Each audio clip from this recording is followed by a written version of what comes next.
Good. Commerce platform, and I'm excited to host this panel today. We've got a great panel to talk about how developers are using Square's platform to build omnichannel solutions. Let's get right into it. Let's start out by introducing our panel. We've got Tim Griffin, who's the Chief Product Officer at Odeko. Tim, you want to say a few words about yourself and what your company does? Absolutely. Thank you for having me here. My name is Tim, product officer at Odeko. We build software for independent coffee shops, starting with supply ordering software for the baristas and the managers, as well as mobile ordering software for consumers to order ahead from independent coffee shops. Awesome. That's great. And next up, we've got Albert Brown, the CEO at Kyoo. Hey, great to be here. Thanks for having me. Kyoo is an all-in-one platform for enabling online ordering. We're trying to build the most flexible platform for enabling merchant creativity. We have mobile apps, kiosks, and of course our main web app. And we're also starting to look into things like chatbots and even an Alexa bot. And finally, we've got Roland Sayer, the CEO at Seed. Hi, thank you. Thrilled to be here. In Seed, we do what we call full e-commerce, mostly known as omnichannel e-commerce or commerce. We specialize in developing online stores and enabling integrations or multiple integrations between them and the POSs or inventory connections, subscriptions, and everything else. Awesome. Great. Well, I think across the three of you, we're going to have a really great conversation today. So let's kick it off and talk about the early days of the pandemic, what I like to refer to as the panic period of the pandemic, when none of us really knew what was going on. You know, our poor sellers, all the small business owners out there were really struggling, trying to figure out how to pivot, how to make things work. And I'm sure, even though all of you were well positioned to serve their needs digitally before the pandemic started, I'm really curious about where did you see new opportunities and where did you make changes to address that need during that early days of the pandemic? And now it's crazy to think we're almost a year later. Of those changes that you made from those early days, how many of those do you see sticking around and really being part of your long-term strategy for how you serve your businesses? Tim, you want to kick us off? Certainly. Yeah, there's a date I won't forget, March 16th of 2020. We had actually just launched a big update to our mobile app when we woke up to an onslaught of new coffee shops having signed up for the platform, just all of a sudden.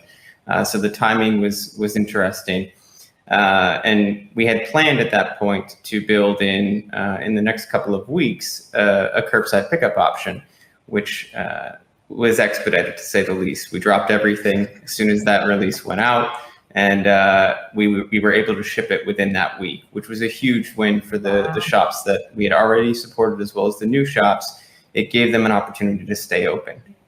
And Square was an excellent partner during that as well, just that they were able to roll out the curbside pickup API to third-party developers like Odeko. So definitely a challenging period, but we were able to sort of weather that storm and move forward. I'd say in terms of some of the aspects of the pandemic that are likely to stick around, I think in general, this is likely to be a catalyst for mobile payment in the US.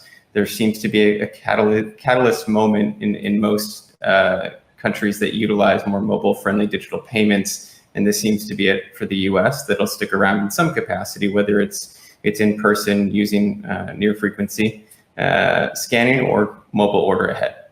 That's my general hunch.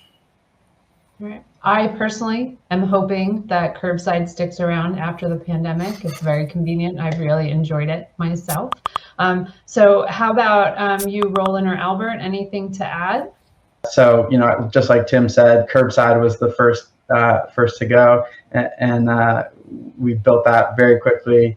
and at the same time had to basically go through Square's whole QA process to become part of the app marketplace, and just basically upgrade our whole platform to kind of meet the level of quality that Square expects of the partner apps, which was a really good process. It improved our app quite a lot. And then basically every new wave, every shift in COVID has brought about new features for us. So when outdoor patio dining started to reopen, we launched Tableside with QR codes. When the bars and breweries were allowed to be open and start serving again, that's when we built our open tabs feature. Let's see, merchants started to look for a lot more ways to kind of get customer loyalty and basically keep the customers that they already had, but also bring in new people to kind of expand their customer base. So we started to, roll out these custom mobile apps and integrate with Square loyalty and that kind of thing. Yeah, there's a lot of themes in both of your answers where, and I think this has happened for a lot of different companies, where the pandemic really became this catalyst for innovation and, removed a lot of friction and really made people think that what maybe they wouldn't thought would be possible in the past is now absolutely possible. And how do we keep building on that? How about you, Roland? What's your pandemic panic period story? I'm not good with dates, but I remember that call with Saer where he tells me like, hey, do you want to help building online stores? It's going to be like 5 per month. And I'm like, yeah, sure, whatever. We do that every day. And, and Square Online is simple. So we can, a week later, we were getting 5 per day and delivering 5 per day. So it was a good thing. And it was really funny that we decided to train everybody on the first call. It was like a training call. And I said, everybody, hey, everybody come, even infrastructure, I don't care. And the other thing was like dramatic for us was the impact that effort had with the businesses, especially the small businesses. We got, we cried with them, we laughed with them, we panicked with them when the guy that was not selling any pizzas is starting to get 200 pizzas per hour in orders. And the poor guy started panicking because at the moment there was no limit on the orders on Square Online. So so he got I think he got 200 pizzas in less than 15 minutes. So he was like, he called us panicking, like, turn it off, please. So all those things are the things that I remember most about it. And the things that we're doing now to prevent that and to enable more and more efficient e-commerce for all of them is integration. We are all about integrating the Square platform with other platforms. So no matter where you are, you're going to have all those amazing features that Square already has. Awesome. That is such a good story. And I do think that sharing of the journey, the empathy that you just showed for, the pizza baker, that is core to who we are at Square, understanding the seller journey and the pain points and really serving the jobs that they need serving, and leaning on all of you as developers to help us do that is core to our mission here at Square. And that kind of frames up my next question, which is, how did Tim and Albert in particular, how did you even discover Square's platform? How did you know what we did?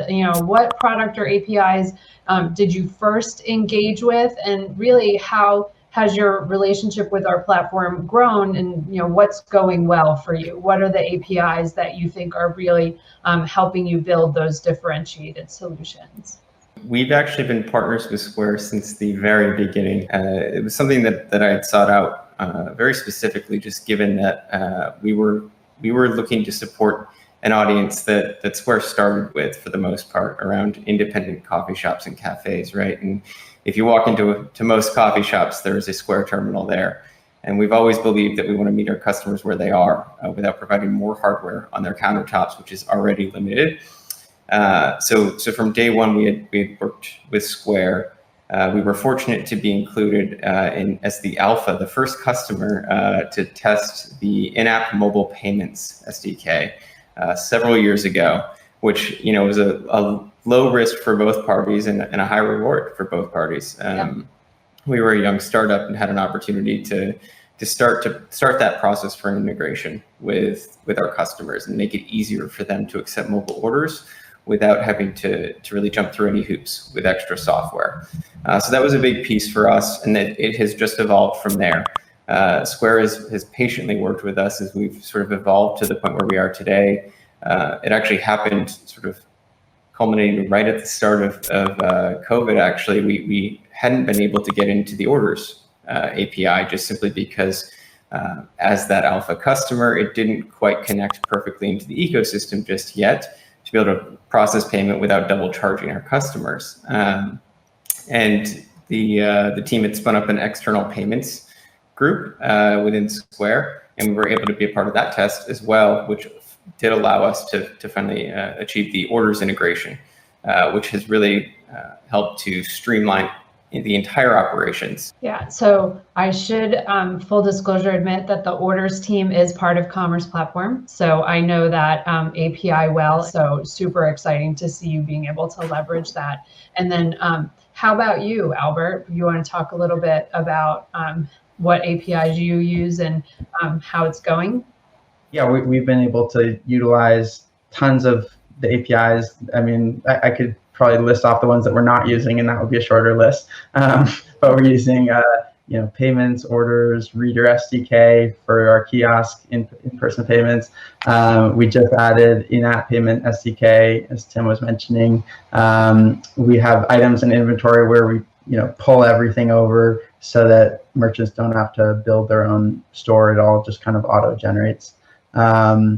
And then, I would say some of the most powerful ones, there are a bunch more, but I'd say I would agree that the Orders API has been one of the most powerful ones, specifically as it relates to streamlining customer communication. So just being able to have these order status updates updated through the point of sale or wherever, where we can just say to a seller, you don't have to change anything about your existing process. You can keep your Square hardware, use everything as you normally would, and then they can go in and customize everything about that ordering flow. They can change all the, create custom SMS messages that with dynamic content and stuff. No, that's great, being able to provide an opportunity for them to adopt something new, especially features that bring them closer to their customers, but still keep their back-end operations largely the same. Is a huge differentiator, I think, for what you've been able to do for the sellers. So thank you for that. And now let's switch gears a little bit. And I want to talk to you for a little bit, Roland. My understanding is you had to ramp up on our Square Online offerings relatively quickly to be able to serve the variety of sellers that were coming to you to help with that digital transformation. Can you talk a little bit about how did you ramp up on Square Online and what worked and what resources did you lean on, and how did it translate over to the sellers that you were serving? Yes, Square Online has been an amazing experience because we saw it grow. The partnership with Square and the partnership team and everybody that we have worked with has been beyond amazing. And again, it was a super rewarding experience because we can do things really quick, basically. And Square Online provided that agility that we needed to assess all that and get them online as fast as possible with a system that they already know and they trust. And even if they were, brand new customers, the platform is so intuitive that they will get, on top of it really, really quick. And the implementation team is also really, really good. So it will help them all over. We did some kind of weird things, like, everybody has my cell phone now and, call me anytime. I don't care. But it's part of our core business. But it was dramatic to see all that change happening so quick. Where if we're using another online platform, it won't be possible because of the there's so many things to connect and to learn and to establish and to Square is really the only platform that has that whole or full e-commerce functionality that we truly need in the e-commerce environment. That's such a good story. Thank you for sharing it, and a lot of shared themes in there across all of your answers. The one thing that really shined through is the power of the Square ecosystem and the fact that we have this core platform strategy with things like items and inventory that are defined in one place and then replicated throughout the Square ecosystems. So, pulling on the threads a little bit more, I think, Roland, you mentioned, everyone has your cell phone and, people are reaching out to you directly. I think we have a lot of that same spirit at Square where not only are we providing technology, but we tend to try to connect very deeply through connections as people. I'm curious if there's any stories that you can share about your experiences engaging with the Square team and, any kind of, assistance that they gave or, insights or just a fun story that you want to share about, your experiences with the Square team. I can jump in here. I mean, first of all, so just wanted to quickly shout out to our partner manager, Aditi, who just is totally above and beyond. But then also just really all aspects of every sort of part of the Square ecosystem that we've been able to touch, from the engineering teams who've been really awesome about giving us access to alphas and betas, just so we can build the features that we're dreaming up. Sometimes it takes a little bit of time, but they always come through to find, this is how you're going to build this. They've been our technical advisors. They've been in the trenches with us. We're sharing Postman network requests back and forth. It's like it really does feel like a lot of teamwork that goes into that. Especially, also at the beginning of COVID, the Square response to that was just immediate. They kind of saw our curbside solution. They put us in this really crazy, grueling QA process that they normally do over the course of a couple months. And they're like, okay, this is important. We're going to do this in 5 days. So, we just didn't sleep that week. It was kind of, finals period. Or something, but we got it done, and Square's team was just totally there with us every step of the way. So kind of moving on a little bit about, we've talked about the pandemic and how we met those challenges, and now we're kind of entering a new phase. I haven't nicknamed this phase yet, but maybe it's like the hope phase or the reclaiming normal phase is probably a closer description. So as we're entering this new phase where now sellers are looking forward with more hope, they've, survived a lot of the challenges of the past year. What are some of the trends that you're seeing? What are you excited about what could be coming next, and what you're hearing from sellers in terms of what they need from you? And this is really open to any of you that would like to share. I can jump in here. A good example of that, and the team's already working through it with us, has been with more orders funneling in through other channels, whether it's Square's own online ordering or a partner like Odeko. There are opportunities to continue to eliminate friction. So for instance, currently all of the Odeko mobile orders appear as uncategorized in the Square sales report, right?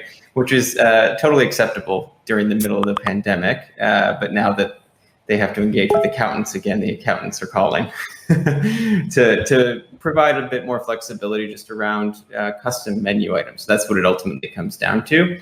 I've joked with a couple of folks at Square, very few Square sellers, at least that own coffee shops, build their Square menus to be customer facing.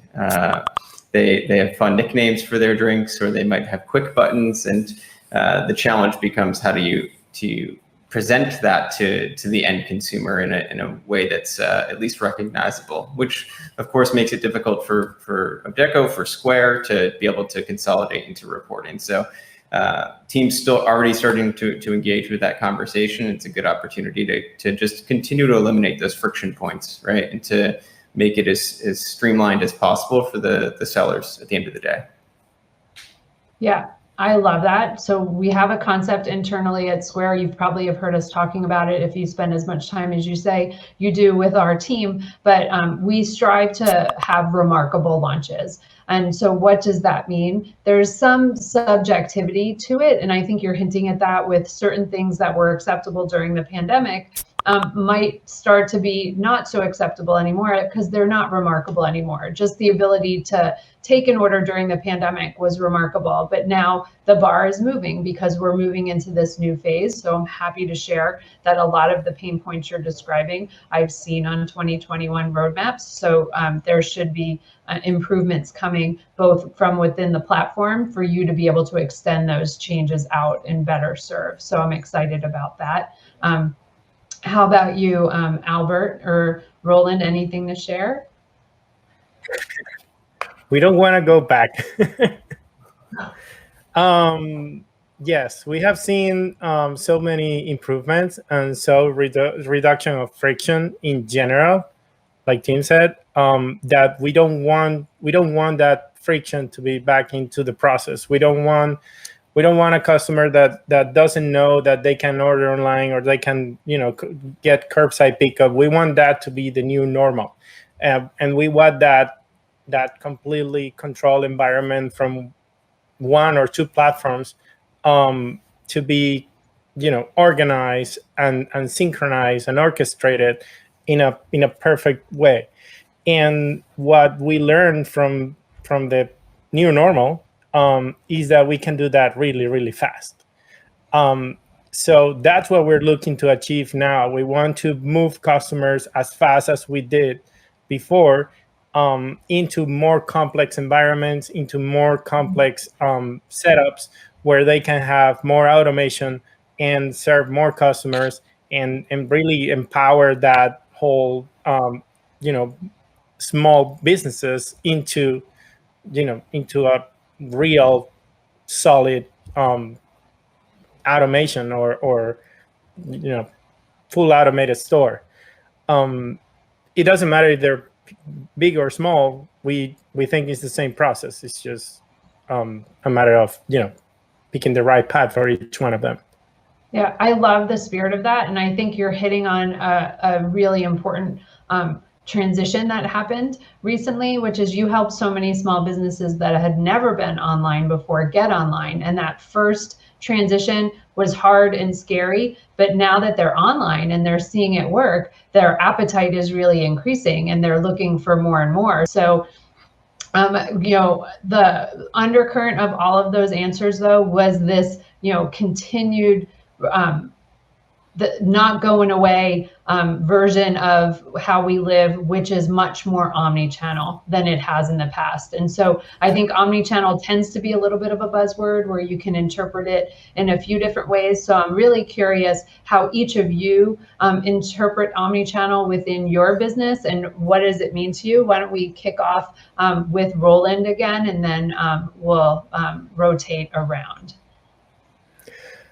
Omnichannel is something that we were doing for a while, and we just realized that that's the name it has. Yeah, it was like, what's omnichannel? Oh, everything integrated. Oh, but that's what we do. Yeah. So for us, the Square platform has brought in the piece of the puzzle that we always had. We didn't have. We need the best e-commerce we can possibly get with the less amount of pieces. Before it was a lot of, you have your POS on one side, you have your inventory on the other side, which is usually a nightmare. Then you have your e-commerce solution, then you have a connector, And maybe you even have a translator from the POS to that connector to the inventory because they don't talk to each other. So with the APIs and thanks to the Square partner team, we are being able to start integrating more and more platforms to have that huge impact with a small amount of pieces, because that's the right way. I mean, it doesn't have to be, you don't have to pay for 22 memberships like we have a customer that does that, because it pays for the inventory, for the POS, for everything. With a Square, we have seen that we can connect, even if it's an enterprise level e-commerce solution, we just connect Square, and then that's it. You're done. Bye. That's great. How about you, Tim? Yeah, I think in terms of how I view the term or the buzzword omnichannel, I view it more in the context of opportunity for these independent merchants, through whatever channel it is that they can build their business or in the near term survive, has been the primary goal. And I think that if anything, the pandemic brought out just the ingenuity of a lot of these small business owners and perhaps put a spotlight on it in a great way. One great example of that would be just finding new ways to sell products that customers want in a way that made them comfortable. And a good example of that, at least in Charlotte and across the country even, has been partnerships between independent cafes and dairy farmers to create and sell, a lot of times via Square online stores, prepackaged lattes with the coffee shop's branding and the local dairy farm's dairy. It's a unique way to drum up a bunch of excitement and have a sort of a limited quantity release. It's not quite as exciting as streetwear brand launches maybe, but we saw it as an immensely successful test for a lot of these shops, and they continue to do it on a regular cadence, and it brings that local brand into your home where it otherwise might not exist. So that's typically the lens that I put on any sort of buzzword around omnichannel, is just another opportunity to create a sales channel or connection between the seller and the customer. Yeah, I love that. And I love the creativity of the partnership. Now I actually want to go seek out a coffee shop that's doing that partnership because I'm insanely curious about it. So thanks for bringing that up. And then how about you, Albert? Yeah, so for me, omnichannel, buzzword aside, has always been kind of meeting a customer wherever they like to be, wherever they choose to live. And, as customers ourselves, we're all customers too. We have certain places where we feel most comfortable, whether it's, our email or Facebook or in person or talking to someone or on our mobile browser, whatever it is, or downloading an app. So I think that the merchant, sellers can get so much further. They can increase their number of orders so much by simply removing that friction and simply meeting the customer where they choose to be. I think that the next phase of this is, can you provide a really incredible, remarkable, fun experience for a customer? And then, I've had bars and clubs who are talking about, we really want to integrate with all of these social sharing options, Beer Buddy or whatever it is like one of the top social networking apps in the App Store right now. So I think that the next phase of this really is, can we, now we've got online ordering down. Next step is, can we make it really fun? And can we make that an awesome experience? That's once, assuming we get the frictionless part down, that's sort of what's next. Yeah, I love that. And everything in what you were saying really resonated. So again, all of you, this was a great conversation. Thank you so much for sharing your stories. Thank you for being in the trenches with our sellers and helping them through what was a very challenging year, and also continuing to help shepherd them into a much brighter future as we start to see, a life after the pandemic in the coming months. I'm really excited to see all of your solutions continuing to grow and better serve with Square. Thank you for being our partners, and thank you to everyone that watched this for spending the time with us today. Thanks.